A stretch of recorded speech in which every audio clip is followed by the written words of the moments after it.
Söyle. Kalan yaşlıyım valla. Adına eyvallah. Yallah zarif mile İyi Hudayım ekmeğine vur gariplerin halına İzma pullarına vurdun ahvapinin halına Yiğidine mesullik topalhin şu dünyanın malına Doğan ardızdan ayrılıp düştüm azal koluna Rüstem'in gemler hüleyman anı hayal dünyada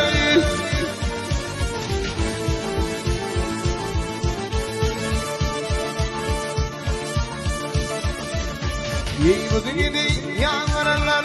Soy dünyada yağmurlar Ol dünyada vururlar Bin gelinleri sayda kırsın Toyu tomusun ederler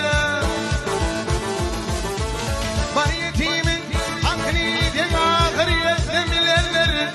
İler humaylik muayir kömürünün bilerler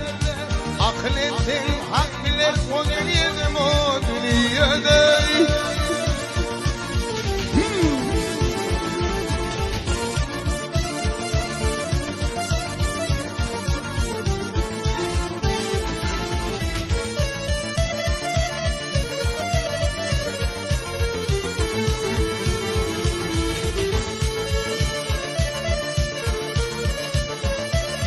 Bir fakir Hudaya yalvar Bir garip Hudaya yalvar Minne firdet yok deyip Yine bir gıybım vardı Minne oğul ok dir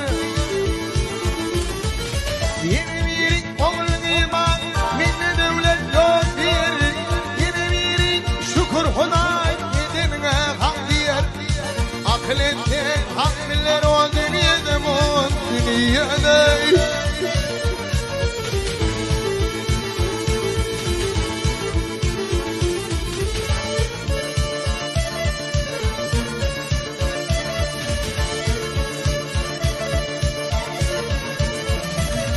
Bir fakir Hudaya yalvar Bir fakir Hudaya yalvar Beni kerettin deyip Kör fakirim yer verimele Beni kör ettin diye Bari gövherim yankımı tanıp Beni hal ettin deyip Baktım bunu ey Hudayım Beylik yavrettin deyip Dokudun indidim Ediveten var mı dünyada Bari gövherim yankımı tanır Beni hal ettin deyip Baktım bunu ey Hudayım Beylik yavrettin deyip Dokudun indidim Ediveten var mı dünyada Bu dünyada peygamberlik Bari öttü adı Süleyman